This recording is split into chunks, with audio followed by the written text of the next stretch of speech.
My dear friends, good evening, नमस्कार, अस्सलाम वालेकुम। अब हम लोग फंक्शंस ऑफ इंट्रोगेटिव प्रोनाउंस देखने जा रहे हैं। इससे पहले की वीडियो में हम लोगों ने कुछ और तरह के इंट्रोगेटिव प्रोनाउंस, कुछ और तरह के प्रोनाउंस देखे हैं।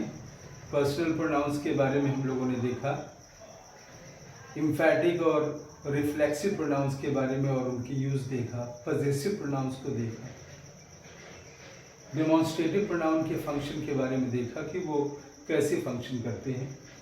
ठीक उसी तरह से functions of interrogative pronounce. Interrogate का अर्थ है जब प्रश्न पूछता है, जो वाक्य प्रश्न पूछे तो वो किस किस तरीके से प्रयोग किया जाता है। फॉर एग्जाम्पल, सबसे पहला केस है एज ए सब्जेक्ट, यानी वाक्य में हम ये देखते हैं कि वह शब्द WH वर्ड है जिसमें मुख्य रूप से हु, हुम, हुज, व्हाट और विच ये इंट्रोगेटिव प्रोनाउंस होते हैं। तो देखेंगे वो प्रश्न भी पूछता है और सब्जेक्ट के रूप में काम करता है। इसीलिए हम कह रहे हैं कि as a subject interrogative pronoun कैसे काम करता है। Who is reading the book, इस वाक्य में who is reading the book, who प्रश्न पूछ रहा है और जो कि इस वाक्य का सब्जेक्ट है। सब्जेक्ट वाक्य का वह हिस्सा होता है जिसके बारे में कुछ कहा जाता है। तो who is reading the book, ये प्रश्न भी पूछ रहा है, सब्जेक्ट भी है और इंट्रोगेटिव प्रोनाउन भी है। दूसरा एग्जाम्पल है what is in the book, ये भी वही काम कर रहा है, प्रश्न भी है और साथ ही साथ सब्जेक्ट के रूप में काम कर रहा है कि what is in the book, किताब में क्या है। विच इज योर्स, तुम्हारा कौन सा है, ये भी सब्जेक्ट के रूप में काम कर रहा है। दूसरा एग्जाम्पल देखें, number 2, as an object of verb, जहां वर्ब के ऑब्जेक्ट के रूप में काम करता है, यानी सब्जेक्ट कोई और शब्द है बल्कि यह वर्ब का ऑब्जेक्ट है। देखिए यहाँ ऊपर के एग्जाम्पल में वो खुद ही सब्जेक्ट था, who is reading the book में कोई दूसरी चीज सब्जेक्ट नहीं है, लेकिन as an object of verb में देखिए whom डू यू वांट, यहाँ देखें ये यू सब्जेक्ट है, लेकिन यहाँ whom प्रश्न भी पूछ रहा है और ऑब्जेक्ट के रूप में काम कर रहा है। इस वांट का ऑब्जेक्ट है ये कि क्या चाहता है, whom डू यू वांट, आप किसको चाहते हो, यानी वर्ब को रिसीव कर रहा है। जो वर्ब को रिसीव करता है वो ऑब्जेक्ट होता है। यहाँ डूअर है, यहाँ रिसीवर है।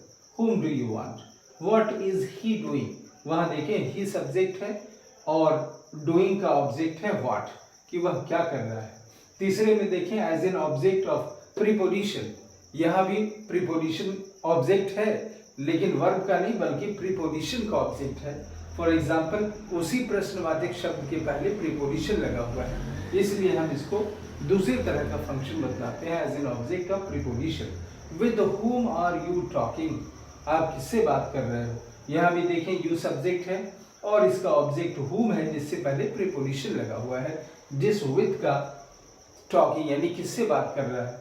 With whom are you talking, about what are you talking, तुम किसके बारे में, किस चीज के बारे में बात कर रहे हो।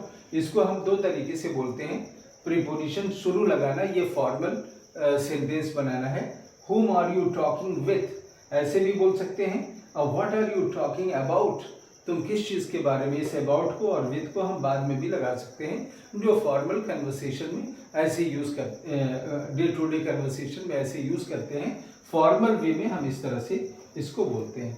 Number 4 example of function as a complement, complement के रूप में। किस तरह कंप्लीमेंट, यानी सब्जेक्ट को ही डिस्क्राइब कर रहा है। हु आर यू, यानी हु जो है प्रश्न भी पूछ रहा है, इंट्रोगेटिव प्रोनाउन है और यू को ही बतला रहा है। हु आर यू, यू को ही डिस्क्राइब करता है। व्हाट इज ही को बताने वाला ये व्हाट है, यानी हु और व्हाट दोनों इंट्रोगेटिव प्रोनाउन भी हैं और जो किसी यू और ही यानी यहाँ नाउन को ही ये शो कर रहे हैं, डिस्क्राइब कर रहे हैं, तो ये इसके कंप्लीमेंट है। कंप्लीमेंट का अर्थ है कि दोनों रीनेमिंग हो, बिल्कुल एक जैसे हो।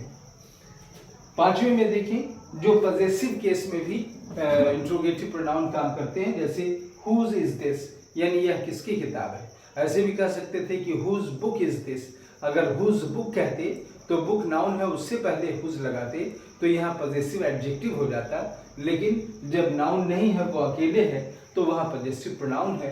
जो कि यहाँ पोजीशन शो कर रहा है, ये भी एक तरीका है। Whose is this.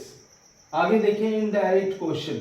Indirect question में भी हम बोलते हैं I don't know what is this. प्रश्न तो पूछ रहे हैं लेकिन डायरेक्टली नहीं पूछ रहे हैं कि व्हाट इज दिस, बल्कि उसके साथ कुछ और लगा देते हैं। I don't know what is this. Do you know whose is this. क्या तुम जानते हो ये किसका है। प्रश्न पूछते हैं लेकिन उसके साथ कोई और सेंटेंस अफर्मेटिव या नेगेटिव लगा है, इसलिए इसको इनडायरेक्ट क्वेश्चन, इस तरह भी हम इंट्रोगेटिव प्रोनाउंस का इस्तेमाल करते हैं। और लास्ट है एम्फैटिक यूज में। कभी कभी हम बोलते हैं कि what I have lost the purse, ये एक्सक्लेमेटरी सेंटेंस में यूज कर दिए जाते हैं। व्हाट का प्रयोग ऐसे हो रहा है जैसे हु डज नॉट नो, कौन नहीं जानता है। तो ये एम्फैटिक यूज किसी बात पर जोर देने के लिए इस तरह से हम वाक्य के प्रयोग करते हैं। My dear friend, I am sure it will help you and you will try to understand about it and you will use it in your sentences.